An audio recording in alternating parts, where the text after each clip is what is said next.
context of an election, because the issue of qualification or disqualification will only arise in the context of an election, that jurisdiction is completely ousted by Article 225 of the Constitution and the judgments of your Lordship. Your Lordships have said no election will be called in question.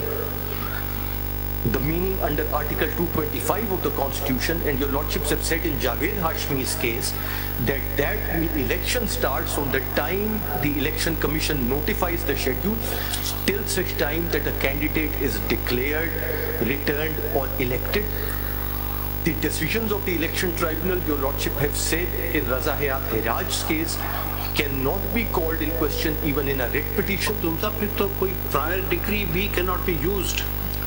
My Lord, suppose there is a prior decree before the start of election that cannot be used in the... My Lord, the prior decree will only say whether I have paid my debt or not. Now, in that case, as my Lord, Mr. Justice Yahya Afridi identified, there will be a disqualification attracted under Article 63 of the Constitution. No declaration under Article 62 of sagaciousness or righteousness. My Lord, which, your Lordships, with your vast experience in civil law, which civil court, when passing a decree, even in a banking suit, and says this money is outstanding, then goes on further to declare that this person has ceased to be sagacious, righteous, so that's the honest, question, can you just go back, Mr. Mahdum? My Lord. We cannot attribute redundancy to the Constitution, even though it's quite clear that there's no such declaration that can come from any court, but we have to give meaning to because we can't just throw it out. So making an effort to giving it a meaning, this paragraph is crucial in Samiullah, that the declaration they're talking about is arising out of civil jurisdiction, inter-party litigation. So, for example, there's a case where a sale deed has been struck down as being fraudulent or forged. Now, there it has been, as a consequence, we understand that that person has committed fraud because he came up with a fraudulent sale deed. That is a bit of a construction that we have to do just to, in order to justify this declaration given in the court. Having said that, all the other declarations which are coming in through original jurisdiction and the writ jurisdiction not arising from civil jurisdiction are out of the canvas, right? So let's first specify that the declaration we're talking about is inter-parties arising out of civil litigation. Right. Now, in the absence of 232, we would have had to construct what is to be done. I'm just saying that legislation could, not justifying 232, but legislation could say that for the purpose of election, such a decree which is arising out of civil litigation could have a time frame for purposes of election. So the question is, can legislation put a time frame on this declaration? Could that be possible? Not the way it's worded in 232. My question to you is that, first of all, Samiullah Baloch helps us identify that which declaratory decrees we talk about, which declarations are relevant. Declarations arising out of civil jurisdiction, which are inter-parties, number one. Now, could legislation, not the way it is done today, but could legislation say that this declaration will continue forever between the parties, but for the purposes of election will have a time frame? My Lord, such a legislation is not the way it is done now in 232, but could such a legislation be possible to say that a declaration inter-parties arising out of civil litigation for the purposes of election would only be for 5 years, even though between the parties it will remain forever till it is set aside, but for the purpose of election? Could such legislation take place? My Lord, that was a bit later, but may I address it right now? My Lord, when your Lordship looks at 62(1)(f), the Constitution makers under the 18th Amendment do not say that this is a declaration of a civil court. They say no declaration to the contrary by a court of law. A criminal court is as much a court of law as a civil court. Now, if your Lordship reads a court of law as a court of law, a court of plenary jurisdiction, that would include courts both on the civil and criminal side which decide cases after recording of evidence. And in that, if your lordship does that, then 63 and 62 will have to be read together. There's no way one can read them differently. My lord, may I just preface this a little further? Sure. My lord, a question has been asked and repeatedly, that, and my lord, Mr. Sajjad Afridi asked that again yesterday. Why have two lists? Justice Hilali asked the same question again. Why have two lists? What's the difference? My lord, the two lists made perfect sense under the original 1973 Constitution. The list of qualifications was that you should be a citizen of Pakistan. For MNAs, you should be 25 years of age. For senators, you should be 30 years of age. And that is where the qualifications ended. All three were qualifications. The disqualifications were that he is of unsound mind, that he is an undischarged insolvent, or he ceases to be a citizen of Pakistan or acquires the citizenship of a foreign country. When your lordship looks at them, there is no disconnect. The qualifications are separate, the disqualifications are separate. Sorry, there is a disconnect. They deal with two different subjects. One where a qualification is acquired, one where a qualification is lost in a way, or a disqualification occurs because the person loses sanity, or the person loses citizenship, or a person becomes an undischarged insolvent. The moment the court declares that person as insolvent, then the disqualification is removed. The moment there is a declaration that the person is of sane mind, the disqualification is again removed. The moment the person acquires the citizenship of Pakistan or sheds his foreign citizenship, the disqualification is again removed. The एक question पहले भी पूछा है पर उसमें clarity नहीं आ रही. Is 62 Article 62 applies pre-election, post-election, or at any time? My lord, the way I look at it, election 63 applies at any time. Yes. 62 applies only at the time of election, because he shall not be qualified to be elected or chosen as a member of Majlis-e-Shura. At the time of filing nomination. Yes, my lord. And a person files his nomination and his opposer submits some document before the returning officer that something, his decree has been passed against him, so he is not eligible to contest the election. My lord, yes. Is it your meaning? My lord, my By the submission... declaration of law, because opposer can file the application, his nomination form should not be accepted because he is not eligible to contest the election. My lord, yes. So what is the main interpretation of Article 62, whether it applies at every time, it applies before the election, or any time after election? My lord, when your lordship looks at 62 and 63 and reads them together, because that's where I was coming to, after 1985... What is the difference between the opening language? My lord, the opening... person shall not be qualified to be elected, and if you look to 63, a person shall be disqualified from being elected. So there must be some distinction between the framers of the Constitution. My lord, may I... If I may interject, Mr. Mahdum Ali Khan, and it may help you to respond to my lord as well.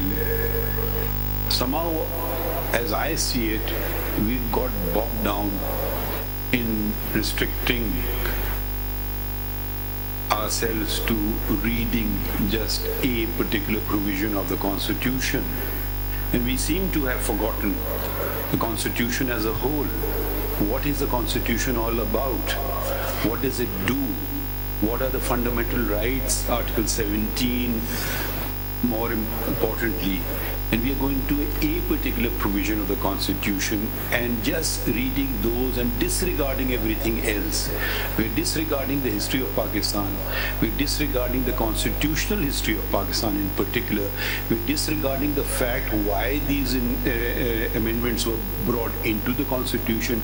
We're disregarding the fact that original Constitution has a greater sanctity than amendments brought there too, unless there are such amendments which enable to serve the people better. For instance, Article 19A, Article 10A. Now, nobody can say that these insertions have taken away something from the people of Pakistan. Rather, they have given something to the people of Pakistan, including Article 25A, compulsory education up to the age of 16. And these are on the contrary, an insertion into the constitution, and they have not been one insertion. They start with General Ayub Khan, and successively more and more encroachment into who I will determine will be fit to govern Pakistan. First of all, the initial question will arise, who am I to determine this? Why can't the people of Pakistan themselves determine? Oh, so what? Disregard how it came into the constitution. Now you are stuck with the language of the constitution. At least I am not persuaded to adopt that approach. I cannot forget the history of Pakistan. And unless you can say they are very beneficial things, we had given public notice in prominent newspapers. Not a single political party has come before us which has said, leave alone those who are not even in parliament, said that this is a good interpretation of the constitution. So then we come into, there is another aspect which I consider.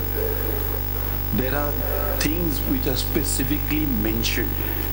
If, for instance, for theft, you mention a particular sentence, and if you say for a traffic offense or for some other offense, there may be a punishment.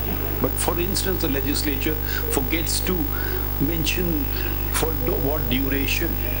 You can't possibly say, oh, I'll impose a punishment for murder here. There must be some logic, there must be some reasoning. The reasoning is, you destroy Pakistan, that's fine. You can contest elections for 5 years. But if you make a single mistake in the nomination paper, you're disqualified for life. Now, we are just stuck with the wording of it. Have we lost all logic and sensibilities? I mean, why are we not? Nobody's addressing that. I keep requesting that to be addressed, but we are just bogged down by this 62(1)(f) and the whole of Pakistan, because a general decided to impose that, has now got us thinking. Leave aside the constitution of Pakistan, we're just stuck with his language. So can you just what I really wanted from you as a constitutional expert was to expand our vision and not restrict it. And everybody's just working on those particular wordings. How does this mean? What does this mean? What does a court of law mean? Is it a court of plenary jurisdiction? Is it a constitutional court? Yes, those are necessary, important questions. But in context, in the order of priority, I would put it at number 10, probably, if there are 9 other more important ones. Sorry, I went on a bit too long, but can you focus on those aspects? Let me, my lord, that was in a way your lordship's observations connect and resonate with the question posed by my lord Mr. Justice Sayyid Mansoor Ali Shah. My lord, how did the qualifications and disqualification as envisaged by the original constitution makers made perfect sense? That if you could disconnect them at a time, they made perfect sense because they dealt with 2 different subjects. In 1985, under Presidential Order of 14 of 1985, which we call the Revival of Constitutional Order, all these changes came about with a minor change again through the 18th Amendment. At that time, where a whole host of disqualifications and qualifications were added. And when these were added at that time, virtually we lost the plot. And it would be difficult to say that 62 and 63 are now disconnected provisions. They are connected, they have to be read as a whole. Now, insofar as those amendments were concerned, they virtually were envisaging, as observed by one of your lordships in an earlier 7-member bench judgment, virtually a society of angels and parliamentarians who were probably even holier than angels to come into parliament. So there was a disconnect with real life, which reminds one of, your Lordship's observations remind one of the quotes of Abraham Lincoln, that it has been my experience that folks who have no vices have very few virtues. So virtually introducing a society of people with no vices and few virtues. But my lord, in these qualifications and disqualifications, these very long lists, there is a connection. And the connection is that you cannot read Article 62 without looking at Article 63. And even earlier, you could not read Article 62 and 63 without being conscious of the rights of citizens under Article 17 of the Constitution. This court has always been mindful not to disenfranchise people, that the right of people to form and join political parties is there, and a person has a right to contest elections. 62 and 63 both make inroads to an extent under that fundamental right. The inroads were sensible inroads when it came to the original 1973 Constitution, that we will not allow an insane person to be a member of the parliament, that we will not allow an undischarged insolvent to be a member of parliament, we will not allow a person who is not the citizen of Pakistan or is the citizen of another country to be a member of parliament, that we require that persons should be at least 25 or 30 years of age, being National Assembly or Senate respectively, to be members of parliament. And that none of those make an inroad into Article 17 of the Constitution. So why are we interpreting it in this manner then? And then something has also been said that ordinary legislation is not a substitute for a constitutional amendment. Okay, you bring in a constitutional amendment, we strike it down. So our wisdom is paramount. My lord, so we can do whatever we want to, not guided by anything other than our own vague ideas of morality. my lord, and that is the submission, that two things you will not find. You will not find a judgment from the common law jurisdiction where by a declaration of the court, because this is not a declaration of parliament, my lord, Article 63. And will you concede that this is no disrespect to anyone, will you concede that the parliamentarians in Pakistan are the best in the world? Are the best in the world? Surely not. Don't be hesitant. No, my There's lord, no disrespect to anybody. No. Does not at all. any other country, a single country in the world, have this test for parliamentarian? My lord, not that I am aware of. Not the US So Constitution. if we have this test and we don't have the best parliamentarians in the world, that means this is not even a workable law, if at all anything else. It's just words on a piece of paper which I can use for my personal projects, I would say. Tomorrow you are honest, you can be declared dishonest, out, in, it's up to me. And I'll just write some few words of English language and that's that. To give an immediate example, the US Supreme Court has a similar requirement: citizen, age, Those are, you can physically, yes. you can check this, yes. Like we had in the 73 Constitution. Even when the US Congress sought to introduce new qualifications of this kind at a particular period of time, in Powell versus McCormick, the US Supreme Court struck it down. They said no. The Constitution has given a list of qualifications. Congress cannot add to that list of qualifications. That's where we stop. So the courts in other places have gone the other way. They've said there is speaking for myself, we'll have to, expounding the Constitution, we have to rely on the tools of interpretation. My lord, yes. I look at the Constitution post 18th Amendment. To me, the dictator argument is out of the window because it is the 18th Amendment passed by the Parliament. So I need to give it a very serious thought in interpreting the Constitution. So every word to me is important. I could just disregard all the words and say this is not the Constitution. That cannot happen, even though I might disagree with the wording of it, but some meaning has to be attributed to it. I find the declaration personally making no sense, but I have to give it a meaning because I can't throw it out of the Constitution. I don't have the jurisdiction to do that.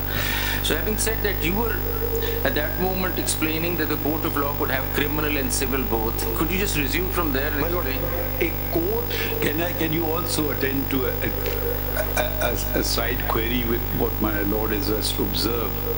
My Lord is, with the greatest of respect, assuming that there will be redundancy to the Constitution. I would reframe it. There would be redundancy to the interpretation of the Constitution by this court, which is not quite the same thing. The Constitution does not say that you stand disqualified. We say you stand disqualified. My Lord, if the Constitution had simply said so, end of story, fine, that argument would be. But it is how we interpreted the Constitution has said so. I don't know if that's a valid point or not. May I just counsel, mediate a safer course for myself by saying, by saying. No, please, we never mind anything being said here. No, my Lord, because you see, we bounce ideas, we our thinking clarifies. Take the hard response. My Lord, be as critical as you want. My Lord, the safer course which I suggest for myself is that when your Lordship looks at the Constitution, whether your Lordship looks at it, my Lord, as my Lord the Chief Justice is looking at it, or my Lord, your Lordship Sayyid Mansoor Ali Shah Sahab is looking at it, there is no redundancy. Redundancy is created by Samiullah Baloch. If your Lordships read the Constitution the way Samiullah Baloch reads it, there is redundancy. If your Lordship reads the Constitution, the legislature intended it after the 18th Amendment, there is no redundancy. Because if a court of law includes a court of criminal jurisdiction, then it immediately takes your Lordship to the provisions of Article 63, 1G and H, and there the limits are specified. Their Lordships then make a further distinction, and that's again Samiullah Baloch, that a person who has been convicted has then paid his debt to society, forever suffers the odium of being a convicted criminal, and therefore he is in a different league than from a person who suffers a civil liability. Parliament doesn't make that distinction. The court does. It is the interpretation of the court which is making the Constitution redundant. My Lord, that logic also does not hold. Why it does not hold? My Lord, in criminal law, and my knowledge of criminal law is very, very peripheral, and your Lordship will excuse me for that, but I make a distinction always between conviction and sentence. A person serves out a sentence. A person never serves out a conviction. The conviction remains on his record forever and ever. If he has served even till the rising of the court. Maghdub Ali Khan, that's another matter which is pending adjudication in this court. I am of the view, and others of a different view, and I had requested for a larger bench to be constituted, and I'm maybe failing in my duties not to have done so myself, but so much has been happening, we're working morning to night, was that in a murder case, 345 allows compounding of an offense. There are two views in this court prevailing. One view is it brings the sentence part to an end, it does not efface the conviction. The other view is it effaces the conviction and the sentence both. So even if we apply that debt to society part, suppose a person commits murder and next day secures a settlement with the legal heirs, where is the debt to society has been paid? It hasn't been paid. He will file a nomination papers. Have you been convicted of an offense? Answer will be no. If that interpretation of the Constitution is followed, which says that it effaces the conviction and the sentence, he will honestly answer no. Whereas if the interpretation which I have favor holds, he will say yes. Sentence part would be a different part. So even though he didn't pay debt to society, did not serve one day in jail, he still can contest election in that scenario. So this debt to society argument, I also find a bit fallacious. But look, that's this. I guess let's wait for a larger bench on that question, because that will take us yet to another argument altogether. I think we should not be a member of that. For the debt to society argument, it's already there, by opinion, written. Debt to society argument in the Samiullah Baloch case, when your lordship looks at 63 1. So, Mr. Makhdoom, I mean, taking up that argument that you said, court of law could be both. So when it's criminal, then of course 63 gets retracted. But when it is civil, 63 doesn't get retracted, it stays where it is and we have to deal with it. Yes. So there is a declaration which is civil, arising out of original jurisdiction, the way we're looking at it, and is calling somebody a fraudster. Now the question is, how do we put a time frame on it? There's a decree standing in your face saying that you're a fraudster. Now what do we do with it? How do we treat that decree and think of it that it has a time bound or it doesn't? Because inter-party it probably stays forever. Lord, but for elections, should we take it differently? Let's come to the time bound question. Yeah. Time bound question. I will add to my lord, whether that time will be started from the date when decree was passed or from the day when the elections are called. Because also that there is no dispute to the fact that inter-parties that stays forever. Inter-parties? That stays forever. Inter-parties unless it's set aside, of course. That's true. But for elections, perhaps a different treatment needs to be given. And my lord, how do we do that? For the reason is, Parliament over here, even in the 18th Amendment, doesn't say that the declaration will remain forever. Right. They are silent, and they're silent from D and E and G don't talk about a declaration at all, but again don't mention a period of time. Right. F mentions, don't mention a period of time or mention a court. F mentions a court. Now, is this declaration going to be, as was pointed out by one of the amicus, till the time of the next election, for the present term, or forever? Generally, when your lordships have looked at questions where no time has been specified, your lordships have consistently taken the view that it has to be a reasonable time.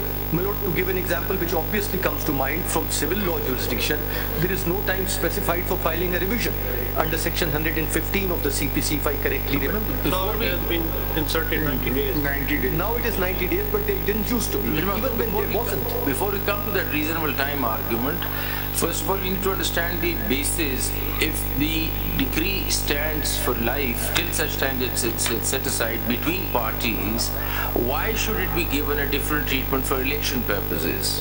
What's the philosophical answer to that? Because if inter-party it stays forever till such time it's set aside, how would it be different, or why should we even consider it to have a time frame for the purposes of elections?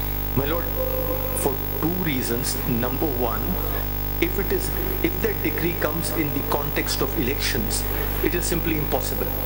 An election tribunal makes one of the four declarations. It either dismisses the petition, or declares the election as void, or declares the election as void and directs that the particular candidate may be declared as a returned candidate, or declares that the election to be void as a whole. Re-election. That used to be the situation under ROPA. That is the situation even now under the Election Act.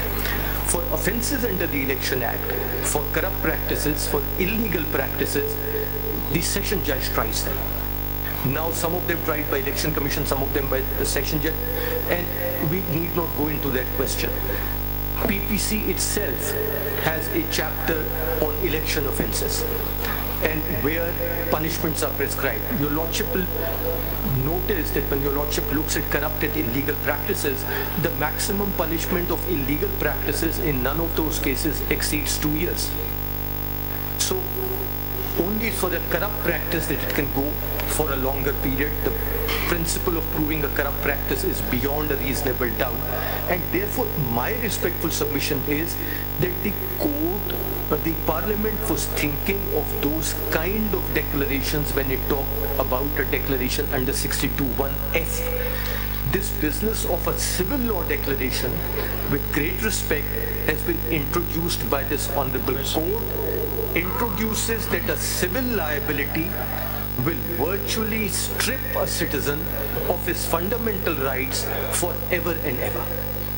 That was not something which the parliament has done, because if your lordship reads F with G and H, they make perfect sense. अब देखिए मखदूम साहब एक बात और जरा suppose अगर कोई court civil court से declare somebody that he is cheater, he has cheated somebody, makes fraud, committed a fraud, और उसका राइवल जाके उसके खिलाफ एफआईआर दर्ज करता है अंडर पीपीसी, section 415 and 420 और FIR के बाद he is convicted, conviction के बाद तो वो उसको सजा मिल गई, क्या फिर भी वो सारी जिंदगी ऐसा ही रहेगा कि वो he is debarred from contesting elections? Sir, in that situation you will have an absurd situation. The absurd situation would be that on account of that civil liability he will be forever disqualified, but insofar as the criminal liability is concerned, talking about civil declaration, किसी के खिलाफ declare कर दिए जी sir, वो तो time नहीं देगा जी civil court तो नहीं you are debarred from bribe, वो सिंपल कहेगा you have committed fraud जी by changing the documents और जो भी है। दूसरी पार्टी कहती है कि चूंकि आपके खिलाफ एक डिक्लेरेशन आ गई कि आपने चीटिंग की, वो जाके FIR दर्ज कर देती है, FIR के बुनियाद पर PPC में जाके क्रिमिनल कोर्ट में चलने तो वहाँ पे सजा हो जाती है 2 साल 5 साल जितने भी। क्या सजा खत्म करने के बाद स्टिल उसके सारी जिंदगी डिस्क्वालिफिकेशन 5 साल?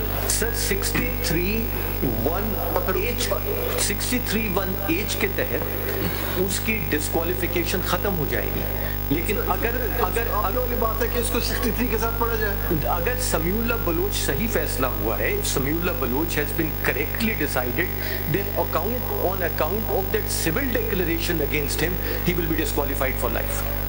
So in spite of the fact that under a criminal declaration he has paid his so-called debt to society, under the declaration made by civil law, debt to society argument कहीं constitution में है? नहीं है। तो देखिए वही बातें हैं, we're getting bogged down in two things. When the constitution itself grants parliament the right to disqualify for periods of time, the only argument left is that since this matter falls in 62(1)(f), therefore parliament can't do it. Where's the logic of this? I don't understand the logic of it. At the end of the day, बाकी नैब law में उन्होंने 10 साल कर दिया है, दूसरे law में ये कर दिया है, फला कर दिया है, क्योंकि 62(1)(f) में नहीं है तो हम और ज्यादा कर देते हैं। मुझे I don't understand. I mean, everything must be logical. I mean, we are not philosophers determining points or fine points. What is the logic? How will you persuade? After all, this document is not for lawyers. This document is for the people of Pakistan. Please explain to the people of Pakistan why a NAB convict will get 10 years disqualification, another will get this type of disqualification. But if in your nomination paper you have a provision, and I can ask you this question and let's see if you can answer it correctly. It says how much gold you have in grams. Will you go to and weigh at home? How much gram gold you have, you make a mistake in that, or forget to mention a ring that you're wearing or your wife is wearing, and you are disqualified for life. Please explain.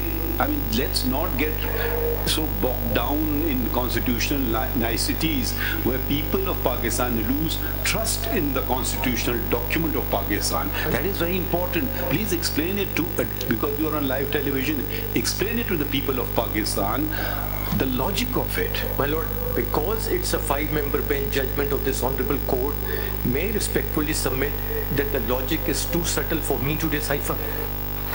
I find you can assist us. And I presume you are fairly educated, Mr. Maktoum Ali Khan. My lord, I would like to think so, because otherwise I would not be qualified to practice at this bar, my lord.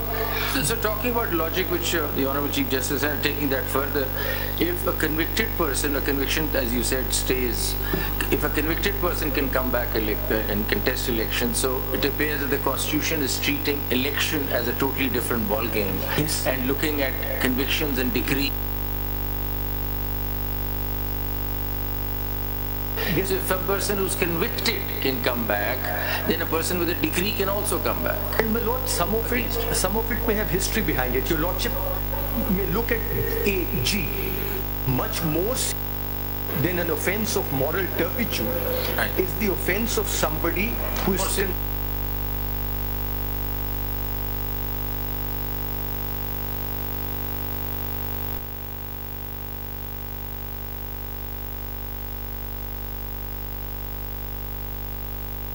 historical basis. If you go back in the history of the world, not just Pakistan, it has a historical basis. My lord, the Americans fought a civil war. two states, there was a confederacy and there was union. Mr. Jefferson Davis was the president of the confederacy.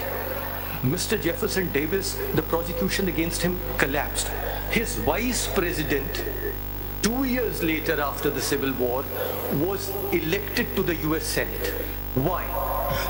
The idea was to bring the union together, not to keep the people permanently disqualified from participating in the democratic processes, because it is participation in the democratic processes which holds Who was the vice president? My lord? Who was the vice president? My lord, I have the name, I keep forgetting it. Gigi. Sorry. The American history.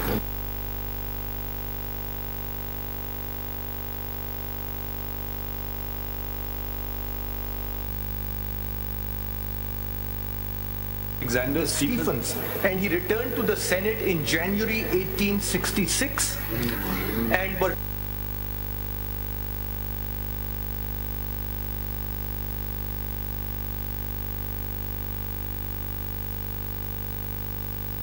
to General Sherman, saying that, you know, as president, I would be bound to oppose Jefferson Davis getting away. But if unbeknownst to me, Jefferson Davis were to escape, I would not hold it against you. So he was basically saying, now that the Union has won the war, the country has come together, look the other way, let healing take place, let reconstruction take place. He's saying the Constitution talks about strengthening democracy through the process of elections, Yes. and it is saying that even convicted persons who serve their terms will come back and participate, because participation in election is perhaps a larger principle at work.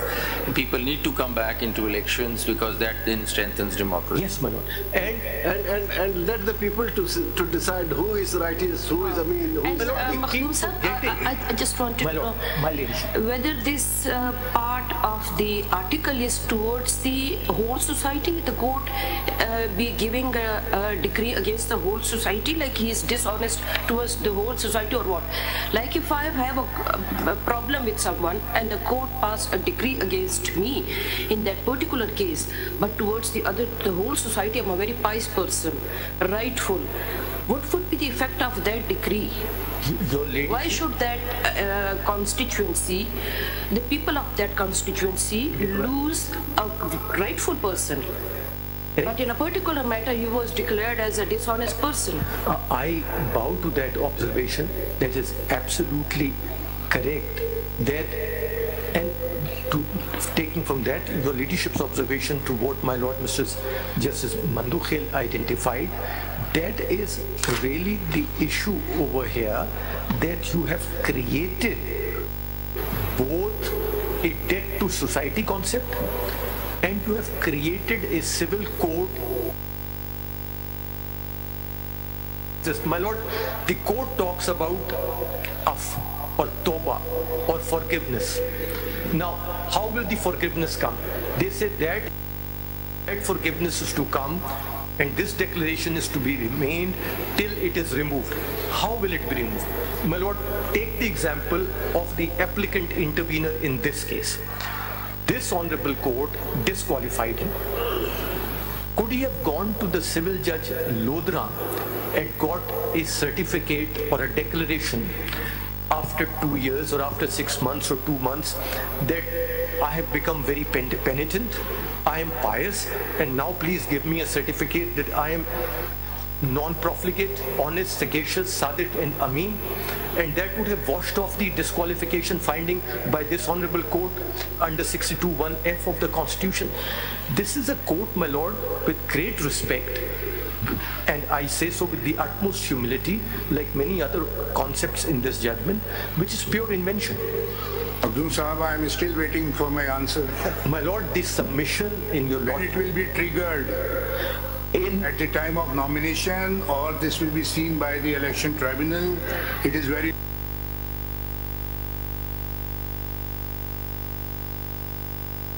separately read in isolation It is triggered at the time when the person files his nomination papers, at the time when the process of election commences with the issuance of the election schedule.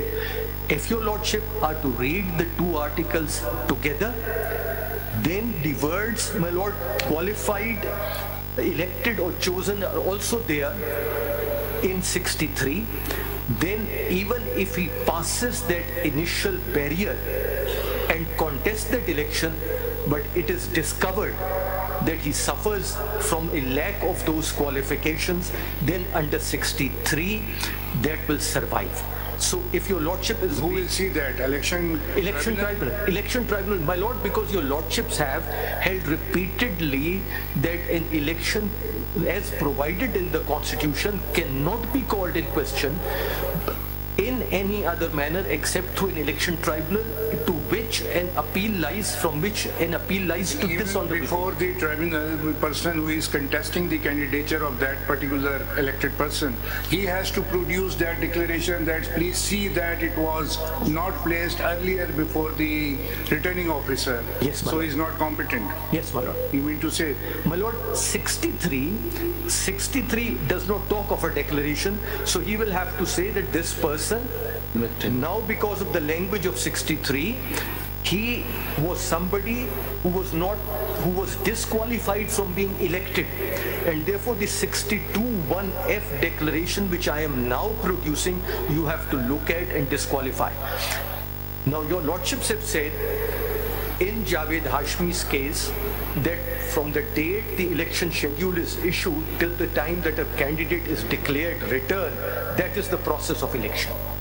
And your lordships have created a very narrow window in Ghulam Mustafa Jatoi, where your lordships have held that where a candidate who has been disfranchised and his grievance cannot be rectified either during the process of election or post-election can come in a writ petition, where there has been a blatant illegality and disenfranchisement. So virtually referring to Article 17.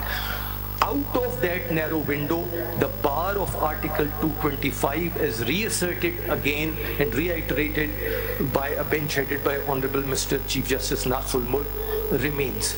So this declaration will not come from any court of civil jurisdiction, because a court of civil jurisdiction will say that in the context of elections, I do not have the jurisdiction to make this declaration. One more question.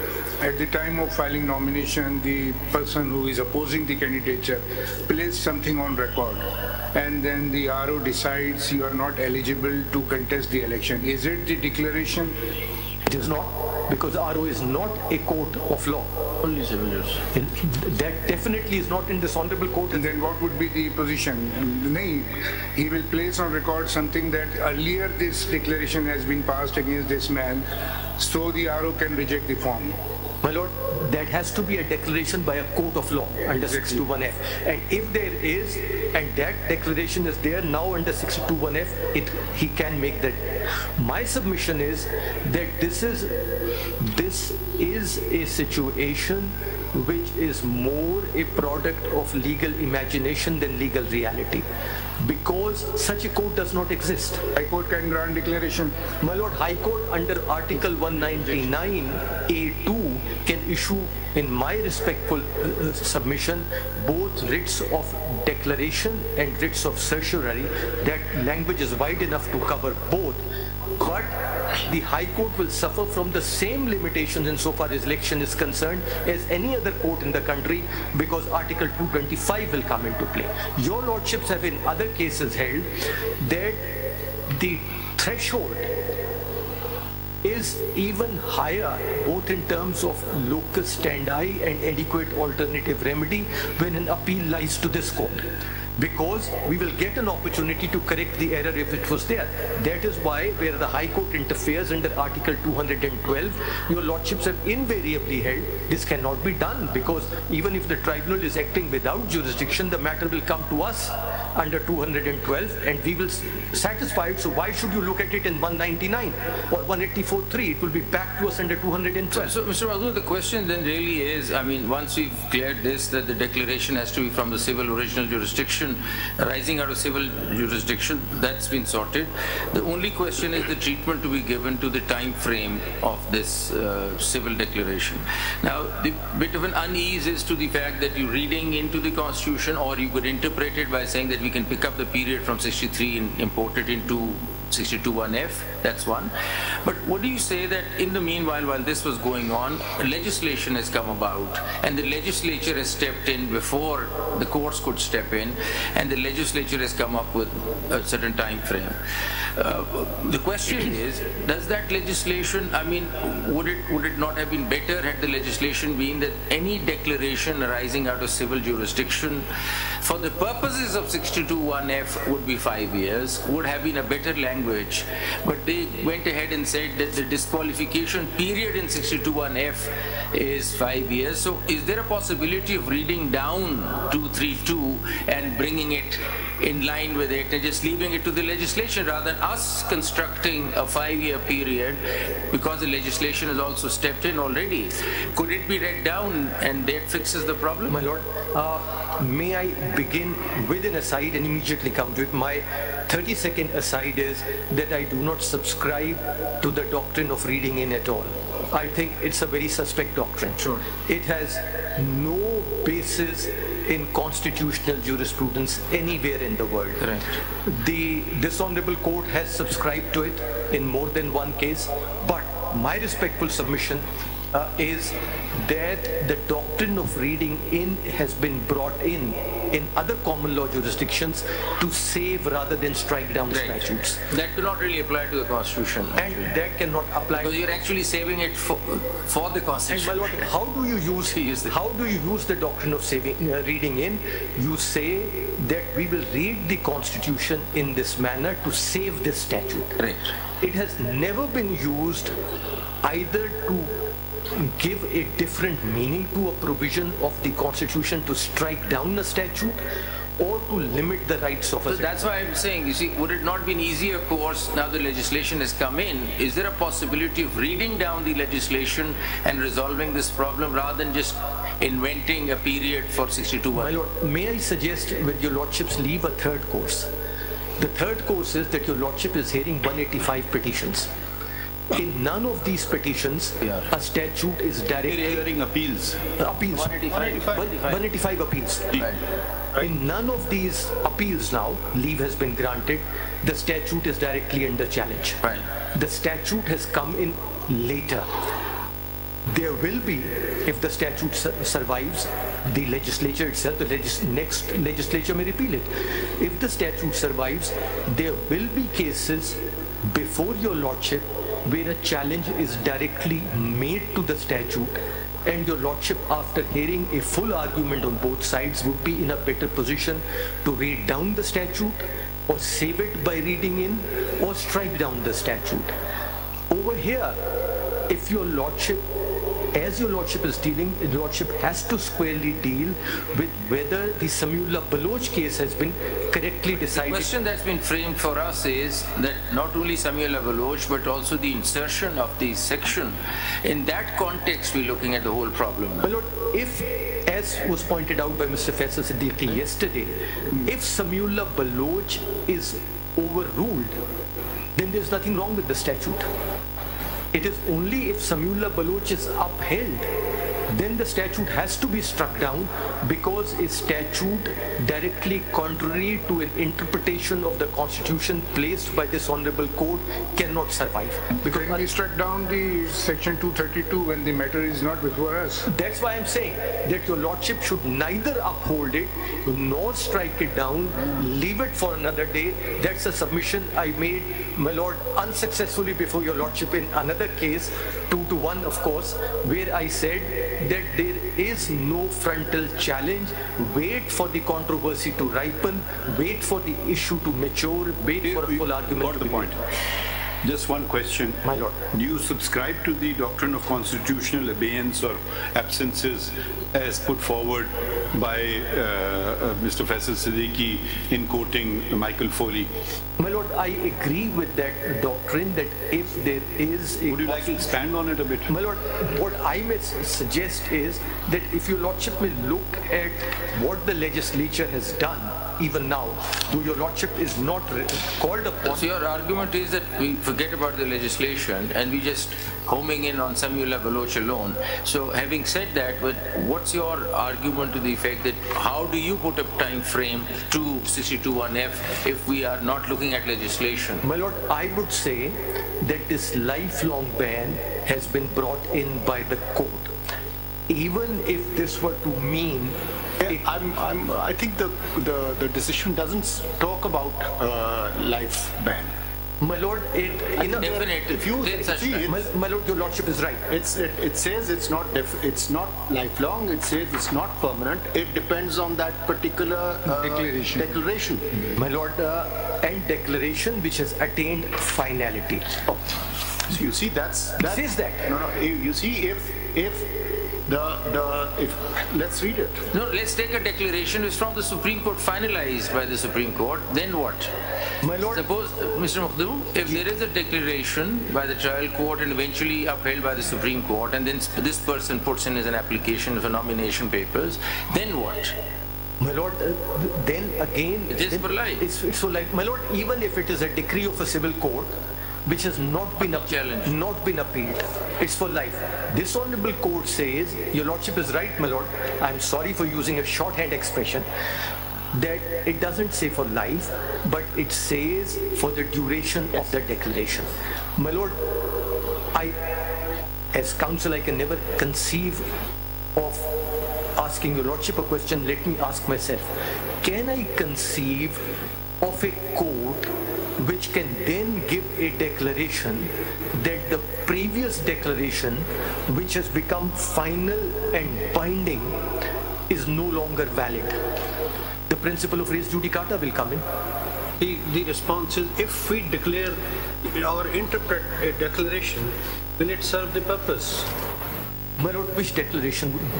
On the basis of which the permanent disqualification is... My lord, if it is a Samiullah case, if it is a decree of a civil court, because that is what is envisaged in Samiullah Baloch, then the decree has attained finality.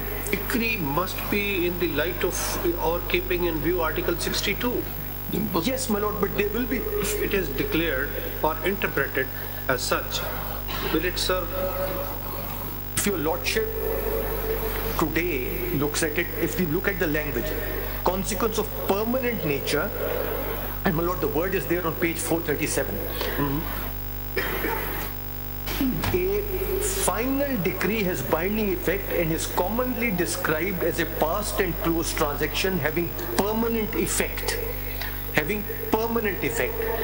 Therefore, the consequence of permanent nature, that is, where are you reading? My lord, page 436, the last letter on that page, A. उससे पहले 3 लाइनें और भी हैं मखसूस साहब, वो भी पढ़ देते हैं. A decree by a court of civil jurisdiction can grant pecuniary or specific relief, including a declaration with respect to a legal right, status, or legal character.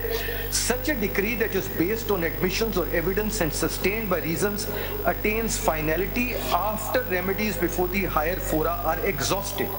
A final, I'm very grateful, my lord, a final decree has binding effect and is commonly described as a past and closed transaction having permanent effect.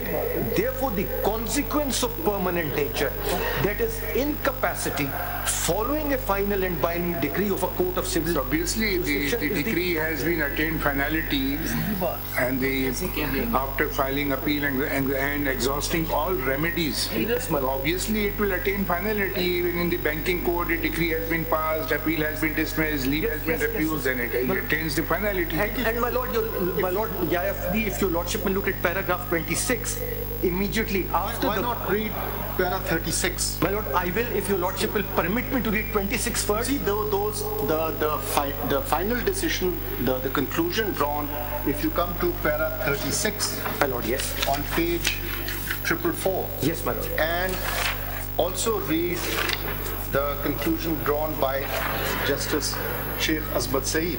Yes, my lord. I think they have made it, yes, there are sentences which refer to a permanency, but I think the final verdict, the conclusion of the court was that the disability, the disqualification shall remain till that declaration is enforced. Okay. May I submit? Now, if there is a decree which has attained finality. Let's talk about a declaration.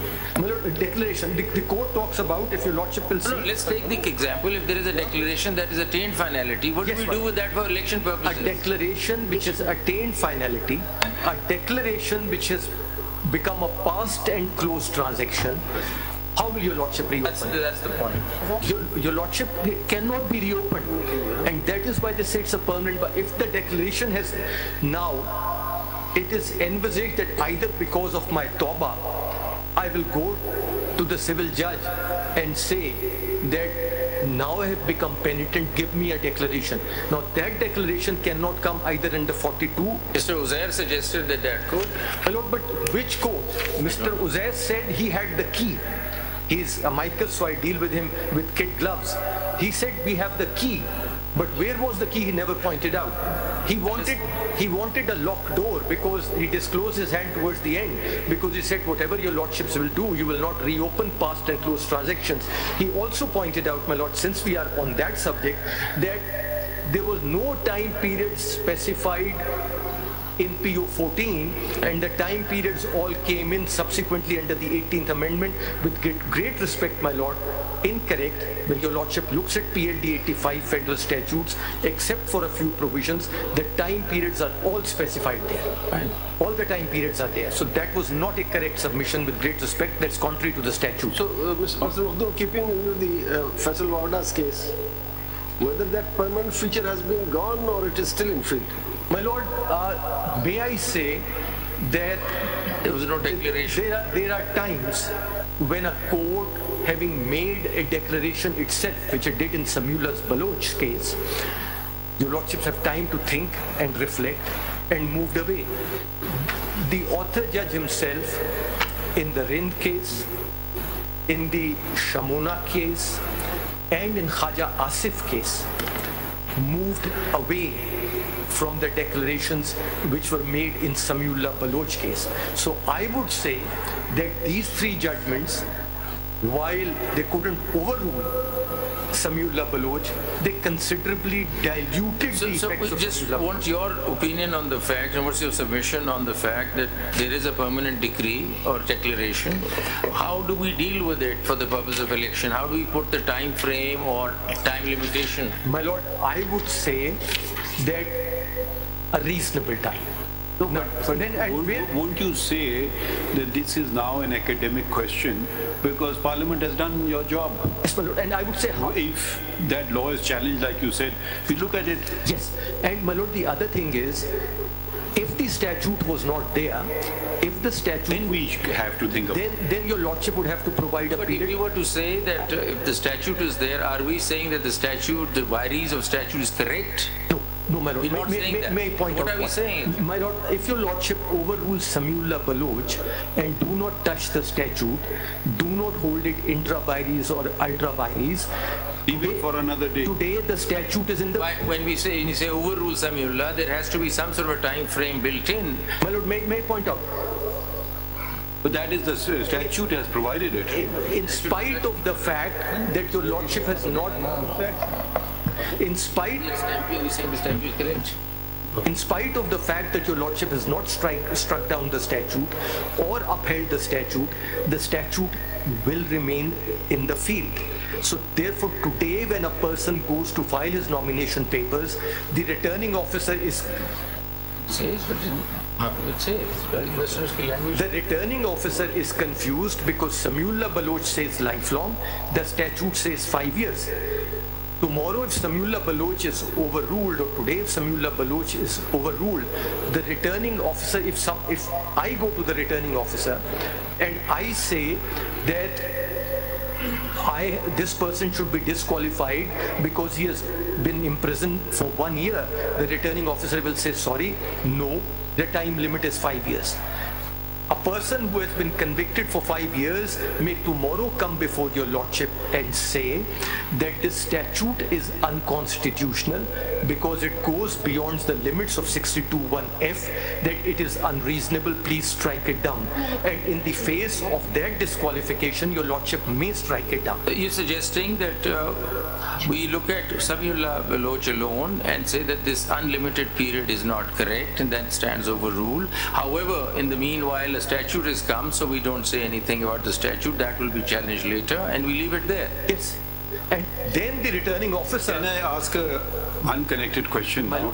If you have concluded this thought, your thought. Have you concluded your thought? Yes, my lord. Your associate, Mr. Sikandar Bashir Mohammed, was a counsel in Sameullah Baloch. I don't see, maybe I've missed it.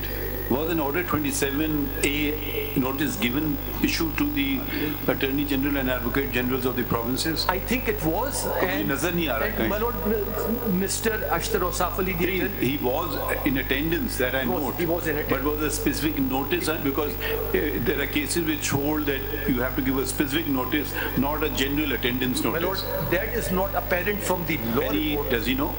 So present, we can note it ourselves. My lord,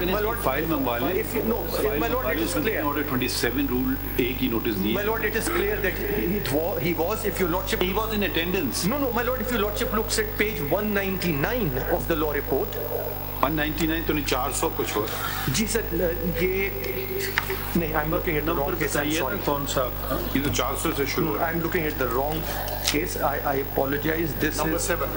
4. पहले आप देखते रहें जब तक वो देख लेते हैं, आपके साथी देख लेते हैं. Yes, sir. चलिए आप आगे बढ़िए. ये देख लेंगे.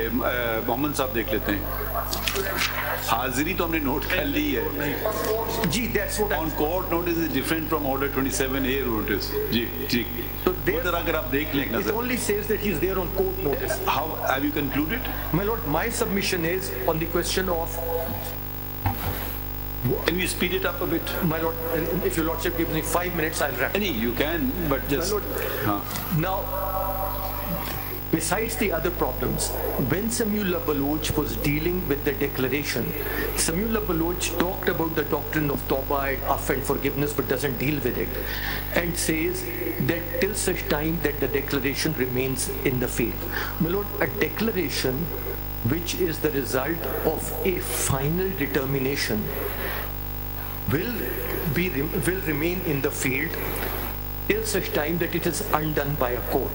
Now, in the context of elections under Article 225, there is no court which has the power to do that. The ordinary civil court can't give such a declaration. The election tribunal can't give such a declaration. Even in the context of Section 9 and Section 42, there is no court which can give such a declaration, particularly in the presence of a decree of final nature, and therefore it is permanent. Now, they use the word permanent, and then they say there is, and my lord, look at the audacity of a civil judge who would then be prepared to give a declaration that this person has become penitent when the Supreme Court is saying that any other interpretation of the Constitution would virtually put the sanity of the person making such an interpretation in question. I can't conceive of a civil judge who would, in view of that kind of strong language used by this honorable court. Let sanity determinations be determined by medical practitioners. Yes, my lord. It's best. Yes. We should not go there. I was pointing out that practically. Sorry, I think that's language is not appropriate. My lord, yes. And we are no one to determine people's sanity. Yes, there are mechanisms. We are not qualified. Another reason, my lord, why your lordships won't take a look at 232 right now is, if 232 was a clearly unprecedented approach, clearly unconstitutional approach, then your lordships could have taken even notice yourself. But 232 is an approach which is justified by the practice of legislators the world over. What happens in the United States when a statute is struck down by the court? The states, legislatures, or the Congress at times passes another statute. And that way they, you can say invite, or you can say they compel the court to revisit their previous judgment and to say whether this is constitutional or not. After all, in United States, legal tender or paper currency was held to be unconstitutional. But Mr. Makhdoom, leaving aside 232 would also be a bit of a challenge in the sense that this provision, as submitted by Mr. Faisal Siddiqui, has actually been brought in to nullify Samiullah Baloch. And we are examining Samiullah Baloch. There is a legislative intervention to nullify the judgment. We will not take any notice of that provision. My Lord, may I point out, if your Lordship overrules Samiullah Baloch, and that is what Mr. Faisal Siddiqui also submitted, if your Lordship overrules Samiullah Baloch, then that conflict disappears. There is no longer a judgment of this honorable court which is in front. You want us to hold that we hereby overrule Samiullah Baloch and stop, nothing more. Nothing. Your Lordship is not called upon to do anything. I'm asking you. Yes, my Lord. Will that not be a bit odd? No, my Lord, because the statute is not in a challenge in the appeals before your Lordship. Let's say you've created a void now. No, the void is filled according to you by 232 till such time as We have to refer to the statute. My Lord, tomorrow It is challenged. Tomorrow a person may come to your Lordship and say that I was convicted and sentenced to a period of 5 years and my nomination papers have been rejected. This limitation imposed by the legislature on 5 years is contrary to 62(1)(f) of the Constitution, because the legislature has put in an interpretation of the Constitution which is unreasonable, and your Lordships need to strike it down, and your Lordship will then look at 62(1)(f) and 232 and will have an opportunity to strike it down when a real petitioner with a real grievance brings a real controversy to this court. That issue is not before this all of Pakistan is happy with the law because no one has come forward. Yes, my Lord. And therefore, can that be implied because we gave public notice and sufficient time as well? Yes, my Lord. And we were actually expecting a challenge to be thrown. My Lord, somebody could have come in in response to public notice. Makhdoom Saab is before us, and others could have come in even in a 184(3) petition challenging 232. की जो life है वो 5 साल कर दी है, जो declaration आप 62(1)(f) में पढ़ते हैं ना जी सर, उसकी लाइफ 5 years कर दी उन्होंने. एक और clarification that you trying to say that had there been no 232, then we had to go the extra mile and come up with that reasonable time. But now, would you then agree with Mr. Faisal Siddiqui's thing that you can look at other things as has been done by my Lord himself, and in the presidential thing 91(4) or something was mentioned, gets 5. That was. Would you agree with that interpretation? My Lord, yes. My exercise is not required. My submission is we don't need to do that. My Lord, my submission is that in that situation, your Lordship would have done the exercise had there been no Samiullah Baloch and said we will read 63.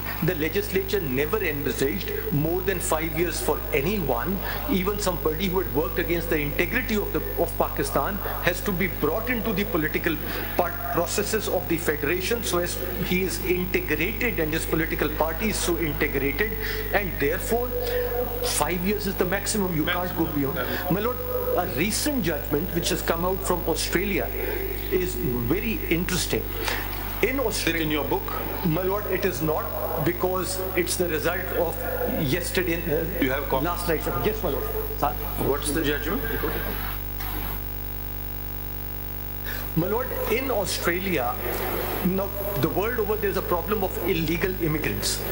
In Australia, the issue which arose was, and it's a long judgment, but I'll briefly explain what it was. The issue which arose was that here was a Rohingya Muslim from Myanmar, who, given what was happening in Myanmar, has been able to get to Australia, and he was detained in the immigration's detention center. The law provided that the person will remain in the detention center till he is given a visa to be in Australia, or he is deported back to his country or to another country. Initially, he was allowed out of the detention center. Then, and it's very serious from the point of view that he committed an offense against a child. And for that sexual offense, he was put back into the detention center. The commission then examined whether he should be released or not. And the answer was he should not be released. He filed a writ, which was the administrative tribunal upheld that. He went to the federal court upheld that. Now the situation was this. He couldn't go to Myanmar. He was Rohingya Muslim. Myanmar wouldn't take him back. He had relatives in Bangladesh and Saudi Arabia, but there was no prospect of him being sent or those countries accepting him. The history of Australia suggested that whenever they had tried to send somebody who had been accused and convicted of such an offense to another country, no other country was prepared to accept him. So now the law did not provide any outer limit. The court said the moment it is clear that he cannot be sent to any other country, he has to be released, and the detention has to come to an end, and you can't keep him detained forever and ever. There has to be a reasonable time for such. What's the connection with this case? My lord, the connection is reasonable time. Even in the case of a convicted offender for crimes against the child, he could not be denied of all civil rights, and Australia doesn't have a chapter on fundamental rights, so they talk about civil and common law rights. He couldn't be denied civil and common law rights forever and retained forever. The other common factor is that there was an earlier decision known as your lordship goes through this judgment, your lordship will see, in the case of Katib. In the case of Katib, the Australian High Court had said that that person can continue forever. They revisited it and they said that that declaration was contrary to the Constitution of Australia. But Mr. Madhu, your submission is that Samiullah Baloch is to be overruled on the ground that there should be a reasonable time rather than unlimited time. And to carve out that reasonable time argument, your submissions are, in summary? My lord, my submission is that Samiullah Baloch should be overruled because it reads into 62(1)(f) a civil liability, a declaration of a civil nature, which for the life of the declaration disqualifies a person and thereby strips him of his fundamental right under Article 17 of the Constitution. My lord, I have not used the word lifetime now advisedly. Mr. Makhloo. Sorry. My lord, so that's the first submission. The court talks of the doctrine of Tawbah, but then and says this declaration will remain in the field till it is so removed, but does not identify a forum or a law under which this declaration could ever be undone. So neither it identifies a statute nor it identifies a forum under which would undo this declaration. Does not identify forum or mechanism or the law. A law under which such a declaration can be made and a forum which will make that declaration. They don't identify, because my respectful submission is neither such a law nor such a forum exists. That means that Samiullah is talking about a window that is through Tawbah for the purpose of election. Yes. Even otherwise, inter parties, the declaration stays. Yes. But they're also realizing that for elections there could be a Tawbah system. Yes. But that system isn't really there. That system is not there, that law is not there. And the judgment talks about mechanism it's not there, and my lord, as my lord the Chief Justice identified, this cannot be looked into without looking at Article 175 of the Constitution.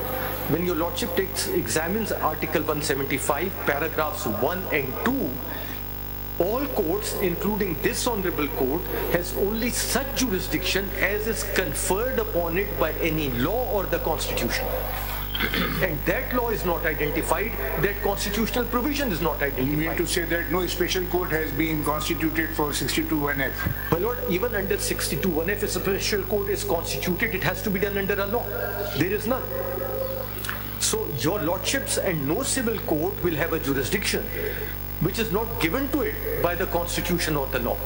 So 9 of the CPC is procedural or substantive? My lord, even if your lordship looks at section 9 CPC as substantive, a section 9 CPC code will not, in the face of a decree which is described by, or declaration, I don't use the word decree, declaration which is described by this Honorable Court as permanent and past and closed transaction, applying the principles of res judicata, will not issue a declaration that this declaration no longer applies to this person. Is that it? Anything else?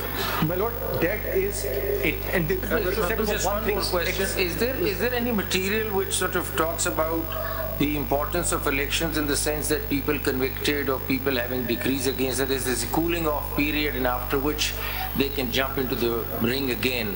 I mean, conceptual framework of this, any material, anything that elections require, that even if you were a convict after a cooling off period, you're still, I mean, democracy requires that you come back into the ring again. My lord, history gives you that example, which I gave your lordship 2 examples very recently, that history gives you that example. Besides history, I haven't come across, but I look for it. My lord, my last submission was, and that's the formulation, that it was submitted yesterday by one of the amici, that your lordships will make this judgment, he didn't say that in so many words, prospective, and it will apply only now to the current election disputes, but it will not do anything about people who had earlier been disqualified as a result of Samiullah Baloch or earlier case law. The submission over there would be that if your lordship was to go down that road, your lordships will be creating 2 classes of citizens in the country, those in whose case a declaration has been made earlier and they have been stripped of their fundamental rights, and those whose fundamental rights are threatened now. एक चीज मखदूम साहब इसी से related जो सवालात हो रहे हैं जी, जो समीउल्लाह के केस में आया है वो ये आया है कि जब तक वो डिक्लेरेशन कायम व दायम रहेगा, जब तक उसका डिस्क्वालिफिकेशन रहेगी। अब ये जो नया लॉ 232 में आया है, can we read it like this कि ये जो वो वाली बात थी वो उन्होंने परमानेंट नहीं कहा, उन्होंने कहा as long as the declaration will remain in field. हम ये कह सकते हैं कि इस लॉ के आने के बाद उस डिक्लेरेशन की मुद्दत उन्होंने 5 साल कर दी। सिर्फ elections. Yes, my lord, your lordship to the extent of election. Your lordship may, but my respectful submission remains. My respectful submission remains that I see you are very hesitant to go that path. My lord, I spent several days unsuccessfully arguing in another case, so I'm in a way, I have got a mental block saying that a statute, my lord, your lordship's judgments are there. Your lordship will find every reason to uphold the validity of a statute. Even only when reasoning completely fails your lordship, would your lordship strike it down. When there are 2 interpretations possible, your lordship will give an interpretation. The burden of proving a statute unconstitutional is upon the person who comes to this honorable court and says the statute is unconstitutional. Now, in order to apply those, now even if your lordship is to uphold the statute, it was just a comment. No, my lord, with your no, but one more question which arises from that is that there's a bit of an unease when we look at 232. Can, through some constitutional legislation, the constitutional provision be controlled. I just want your comment on that. My lord, my submission is two. Maybe we've just considered this very point in the Supreme Court Practice and Procedure Yes, Your Act, Lordship. which was a full court where the right of appeal was created by Yes. statute, not by the Constitution. Is that an answer or not an answer? My lord, that's one answer, and your lordship gives another answer in that case as well, where your lordship That judgment is binding on us. and your lordship says that we will not deal with academic questions. Questions which do not arise, we will not decide in this case. Number of issues were raised. Your lordships in the penultimate paragraph, Practice and Procedure Act. Yeah, it was very interesting hearing. It was, Your Lordship- we would have loved to, but No, like you my lord, said, save it for another day. Yes, my lord, and I would therefore say, my lord, Can you also just, I know it may be imposed, give a little write-up today? my lord, Not too long, just precise Yes, what ma'am. you formulated, And may I just- so we don't want to miss anything out. before leaving the rostrum, He has the right to. You are a mind reader. my lord, Have you done it already? That note is there. Your lordship may also take a look at this chart, and then I leave the rostrum. Paragraph 34 of your lordship's judgment, full court judgment, having found the act to be fully compliant with the constitution, there is no need to consider the other points raised by the petitioners because the same will have no bearing on the outcome of these cases. So a declaration as to 232 will have no bearing on the outcome of these 185 appeals. If your lordship overrules Samiullah Baloch, the disqualification will get removed. If your lordship confirms Samiullah Baloch, the disqualification is then upheld. इसको read down क्यों नहीं कर सकते? My lord, because the issue is ना, not अब वही बात वही आ रही है ना कि उसमें परमानेंट डिस्क्वालिफिकेशन तो नहीं है. उसमें लिखा है as long as the declaration will remain in field. अगर बाय लेजिस्लेशन उसको वो कहते हैं कि डिक्लेरेशन की जो मुद्दत है जो उसमें लिखी हुई है उस 62F के अंदर वो हम 5 साल कर रहे हैं, तो वो फिर उनका जुरिस्डिक्शन है या नहीं है? My lord, academically I would say yes, but practically I would say that your lordships will perhaps do that in a proper case where somebody challenges that before your lordship. No, we are just approving. Challenge तो नहीं हो रहा हमारे सामने. Sir, उसकी legality पे तो हम बात नहीं कर रहे हैं ना, वो तो इन एग्जिस्टेंस है लॉ, उसके ऊपर बात कर रहे हैं. जी, chart. My lord, your lordship may also look at a chart which I have briefly done, which basically, your lordship has that chart before you. Your lordship will see I have put on the left hand column judgments with members of parliament were disqualified and judgments where members were not disqualified. And your lordship will see, particularly when your lordship will see the case of Imran Khan Niazi is here, Sheikh Muhammad Akram, a judgment authored by my Lord the Chief Justice is there on the right hand side column. If your lordship turns the pages, your lordship will see after Samiullah Baloch, there are several judgments. The case of Shakil Awan, the case of Roshan Ali Bariro, the case of Khaja Muhammad Asif, the case of Sardar Muhammad Rind, or in the case of Shamuna Badshah, the case of Faisal Wabda Lasti, where the learned author judge of Samiullah Baloch has slowly moved away from the rigors of the Samiullah Baloch test. So therefore that shows that there was a judicial realization without overruling by the author judge himself, because he couldn't overrule. Maybe the council had argued better. Maybe that's true, sir. But Samiullah Baloch therefore sends considerably diluted. Now your lordship need to pull that jurisprudence together, because there are judgments for, there are judgments against. Your lordship has to see if Samiullah Baloch is incorrectly decided, then there is no bar under 62(1)(f). Anything else? That's it. Mr. Before leaving the sir. ये आप points अगर जो आपके articulate अगर एक छोटा सा 1-2 page पे अगर आप हमें दे दें during the course of the day. Sir, it will be done today. एक जरा सी फैक्चुअल बात भी है, सवाल पूछ रहा हूँ. क्या जितनी भी जजमेंट्स आई हैं जिसमें समीउल्लाह बलोच को इम्प्लीमेंट किया, इवन समीउल्लाह बलोच में ही, क्या किसी भी केस में किसी सिविल कोर्ट से ऐसी डिक्लेरेशन आई है कि जिसके तहत उस शख्स को डिक्लेयर कर दिया हो कि वो नहीं, और उसकी बुनियाद पर उसको लाइफ डिस्क्वालिफिकेशन आरओ ने किया हो? No, madam. No, madam. Not that I am aware of. Just adding to the query, has any court revived the ban or removed the ban. To kind of through court of law, like a court of law can give a declaration, court of law gives a declaration, okay, now you are honest, Amin. मेरे नजर से ऐसा case गुजरा नहीं. There is not a single case. Civil judgments are not reported, so I'm not aware. But there is certainly nothing which was reported in the High Court. And my lord, a High Court judge would be particularly very worried of undoing such a declaration because he would worry under 209(25) of the Constitution, that 25A, that his sanity may be called into question and therefore he's continuing to hold the office. एक बात हो सबीला Bloch में Why you calling the sanity of judges into question or not counsel as well? Yes, my lord. ये आप हम पे ही सब डाल रहे हैं. Sir, नहीं, फर्क ये है कि if my sanity is called in question, that doesn't lead to a loss of office. Mr. Maktoum, जरा ये बताना Mr. Maktoum, ये सनाउल्लाह बलोच में जो petitioner है या respondent उस केस में थे, उनके बारे में कोई लफ्ज कहा गया कि उनके बारे में ये डिक्लेरेशन इवन सुप्रीम कोर्ट ने कोई दी हो? जस्ट प्रिंसिपल उन्होंने कह दिया. My lord, it hasn't been said that they are profligate or they are dishonest or they are not sadiq or amin. Nothing has been said against the. There is no such declaration. And your lordship will see the disconnect. Mir Mohammed Nawaz Sharif is disqualified for not for a.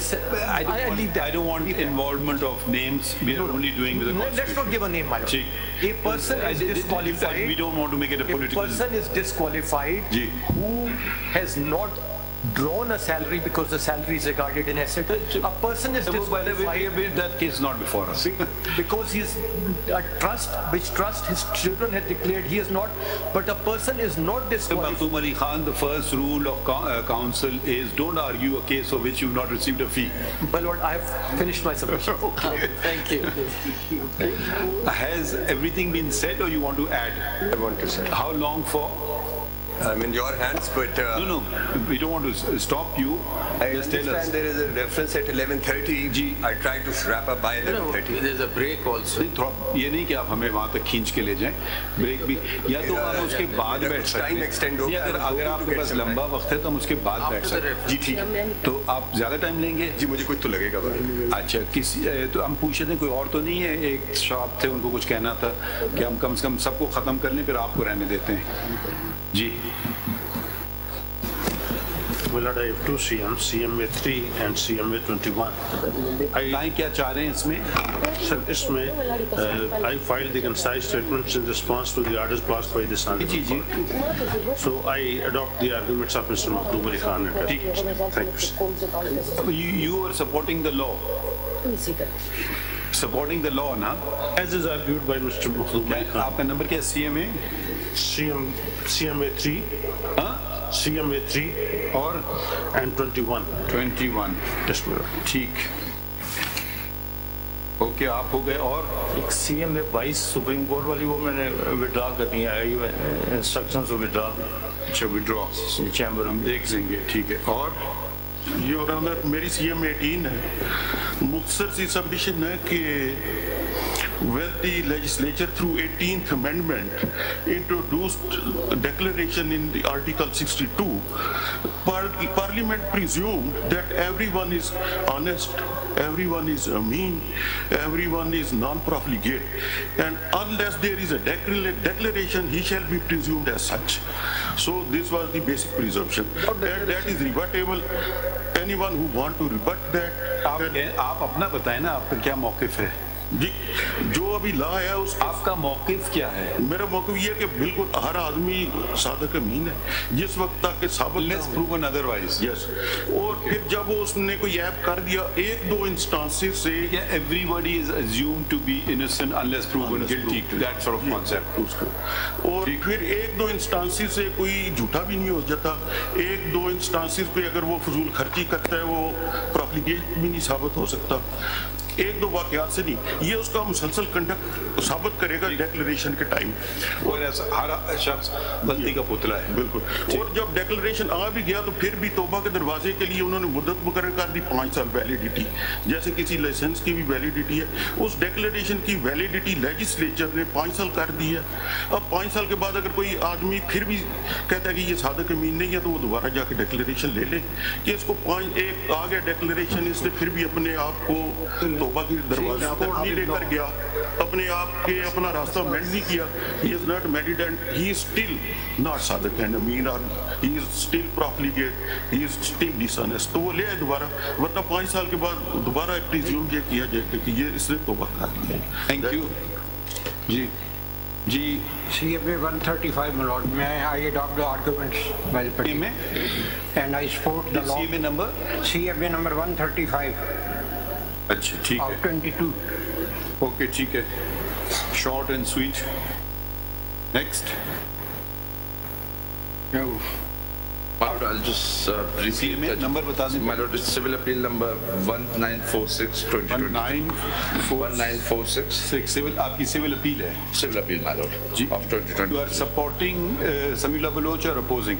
I'm opposing. Opposing Samila Baloch. My lord. So you adopt everything said?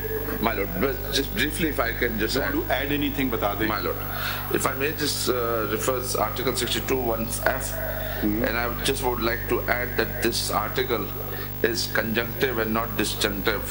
So all the requirement mentioned in F, sagacious, righteous, non-profligate, honest and ameen, has to have a degree of all of it. Sorry, because it's not or, it's and. This is my humble submission. Okay, conjunctive and not disjunctive. My lord.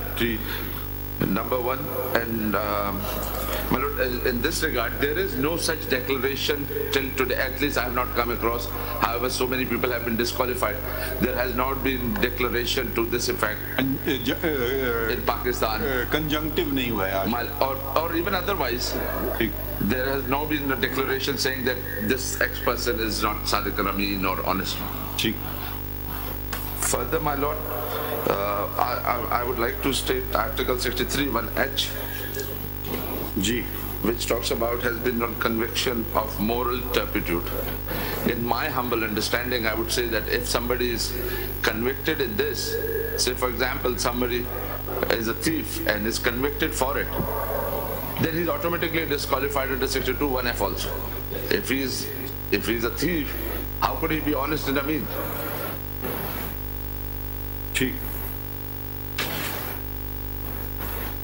My lord, and further, I would like to say that Article 62(1)(f), the declaration to this effect cannot be given by constitutional courts, and it can only be given by the election tribunal. And because declaration has to be on finding of fact, after leading evidence cross.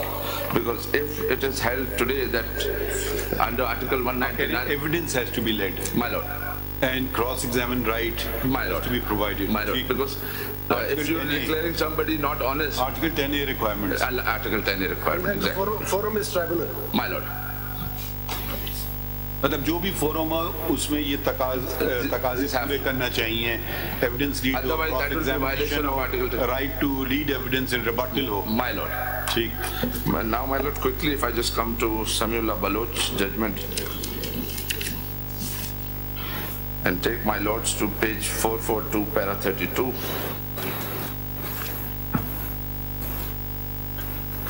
Ji. In this, it has been stated that declaration by court of civil jurisdiction at para 32, 5th line. They have said that it has to be declaration by court of civil jurisdiction. Paragraph 32. 32, my lord. In my humble opinion, that would be... कहाँ से पढ़ रहे हैं? My lord, 5th line है. 1, 2, 3, 4, 5th line. पढ़िए। हाँ, civil jurisdiction as declared by court of civil jurisdiction. So in my submission that would be violative of Article 225 of the Constitution, which says no election dispute can be brought in question other than by election petition. And civil court can declare before election, even if no dispute of elections there, somebody can be declared. My lord, in my view, that is why that has been safeguarded, so that the parliamentarians don't have to be stuck with these court cases throughout their 5 years tenure. Why election tribunal? Because only the contesting candidate can challenge those elections. Even if civil court declares somebody, then still the tribunal can decide about it. My lord, in my view, if civil court, anyone can go and take you to the court, and all 5 years of your tenure, you will be busy in courts proceeding only. Whereas in election tribunal, it's only the election candidates who have contested the elections, they can challenge that election.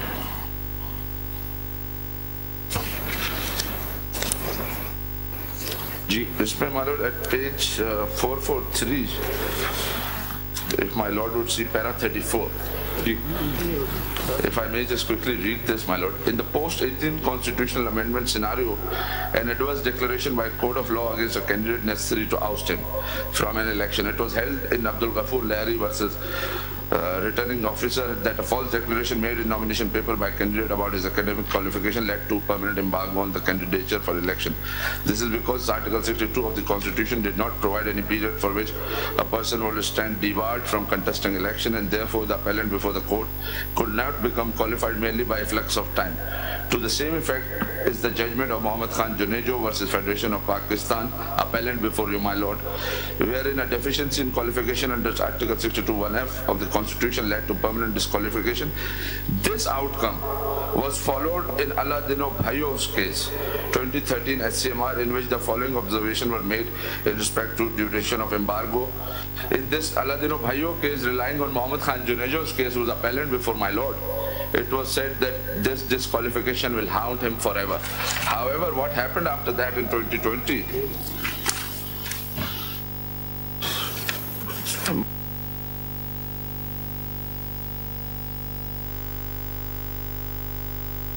Supreme Court 591, relevant page 15, 597. G. Class item A, my lord. The para 5, the upshot of the said judgment is that a disqualification under 62(1)(f) of the Constitution can only be imposed by or under declaration made by court of law. By such prescription, Article 62(1)(f) creates a lawful, transparent and fair mechanism for an election candidate to contest an allegation that he is disqualified under one or more of the ground listed in the said constitutional petition. Accordingly, in the case of Zardari Muhammad Rain, this court held that judicial declaration disqualifying a candidate under 62(1)(f) of the Constitution must necessarily be based on oral or documentary evidence. In case reported in Imran Khan Niazi versus Mia Mohammad Nawaz Sharif. Point kya hai? My lord, point is, my lord, at para 7, I was just showing that this was the view. From here the view started changing. At para 7, if my lord would see at the next page, third last line. G. The said impact of the 18th Amendment went unnoticed in our judgment under review, dated 9/7/23, thereby constituting an error apparent on the fact of record. What I would like to say here is, my lord, in this case, they realized that this was an error apparent on record, and they reviewed the judgment of 2013, which was passed relying on our appellant's judgment, but appellant and rest everybody else was left there. In this case, this judgment was reviewed and that judgment was set aside. Bhayo review was after Samula Baloch? My lord, 2020. Achha. My lord. And Bhayo was passed relying on the judgment of Mohammad Khan Junejo's case. Bhayo review after Samula Baloch. After Samula Baloch. And a different point of view was taken there. Yes, my lord. What was the view there? The point of view was that after 18th Amendment, the Supreme Court had not realized, and Supreme Court had declared. To kya hold kiya? Hold kiya, they set aside that judgment and said that in post 18th Amendment scenario, disqualified or qualified candidate? He's qualified. Disqualified. Qualified. Earlier in 2013 he was disqualified. In review judgment in 2020, it was held that it was a mistake. Okay, understood. Because there wasn't a declaration from court. We read it. Thank you. So this was the case and in this I was saying that in Mohammad Khan Junejo's case, in which Bhayo was disqualified, Bhayo case was reviewed and rest everybody was left there. ये review वाली bench कितने जजेस की थी? My lord, 3-member bench. ठीक. And in Yar Mohammed Rind, it was also 3-member, but all 3 members were same as in Samiullah Baloch case. Now, my lord, if I may just quickly take my lords to Faisal Wavda's case 2023 SCMR 370.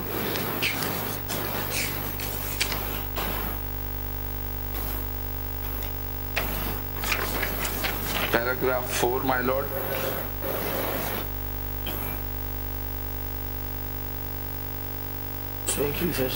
Sixth line.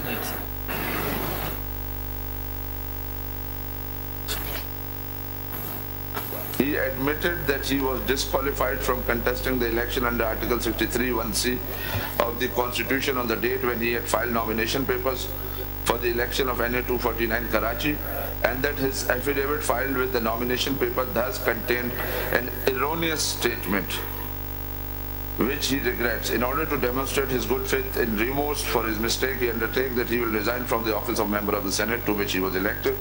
Then next para, second last line, it is clarified that petitioner shall not be considered disqualified in any subsequent election on the basis of instant matter.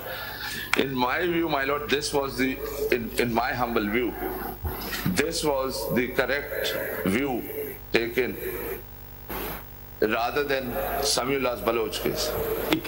Thank you. Conclude. My lord, इसमें last one. Section 232(2), my lord, though the Bairis are not challenged and not before, my lord, I would like to state that this 232(2) does not take anything away from Article 62(1)(f). It accords with Article 60. My lord. And my lord has already pointed out. We have not pointed out, we just observed. Reliance is also placed on the Supreme Court's procedure judgment. Okay, that point. My lord. This is all. Thank you. क्यों कहीम साहब कुछ रह गया? आप थके हुए लग रहे हैं. I'll just take 2 minutes, my lord. जी बता दें. कौन से केस में आप? My lord, I'm in Civil Appeal 880. 880. Which proposition are you supporting? My lord, I'm supporting the law. The law. As always, you support the law. My lord, I'm submitting before my lord that Article 17 has been interpreted by this honorable court in the Benazir Bhutto cases. Mohtarma Benazir Bhutto cases. Article 17, Benazir Bhutto case is 19. My lord, there are 3 of them, my lord. Which one are you referring to? My lord, to include the right to, my lord, right to contest elections and all of the citation दे दें.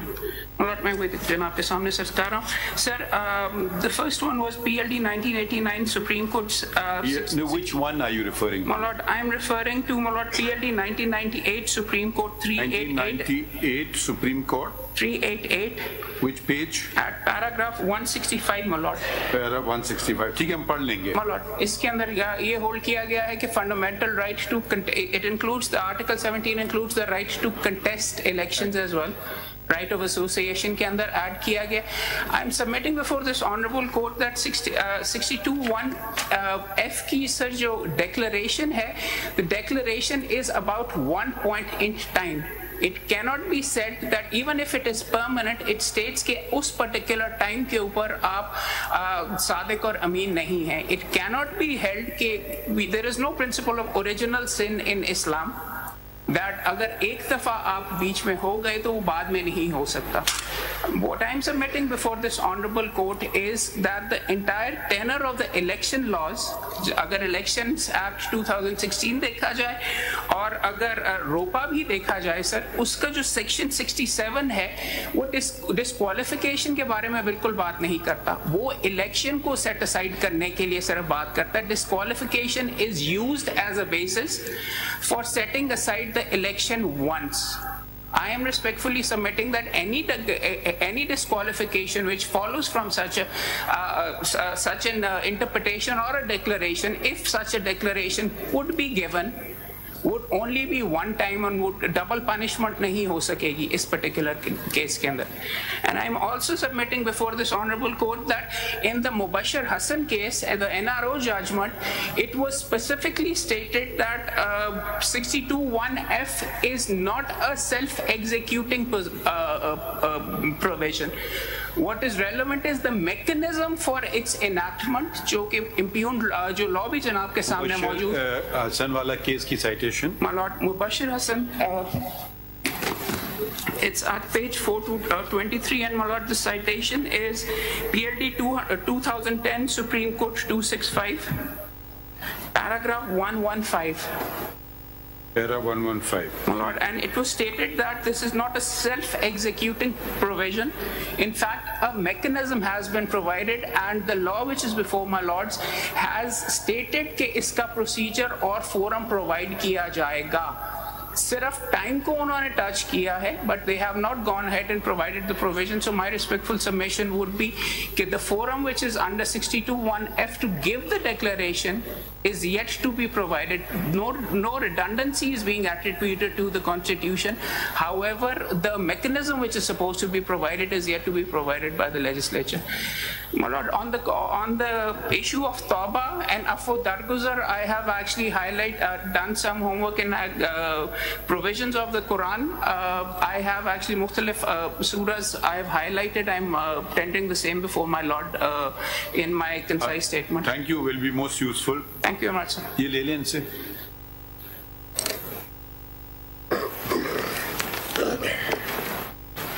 ठीक है, तो we come to the Attorney General at 11 after the Supreme Court bar.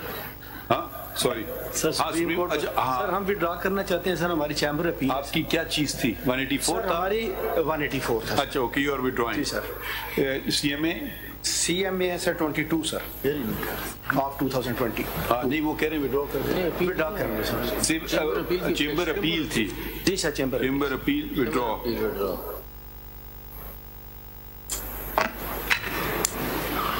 22 जी. My lord, मैंने भी इसी issue पे कुछ रिसर्च की थी. If my lords are interested, वो पेपर बुक्स में देना चाहता हूं. Of course we are interested. Please, your research we don't want to discard. We'll certainly read it.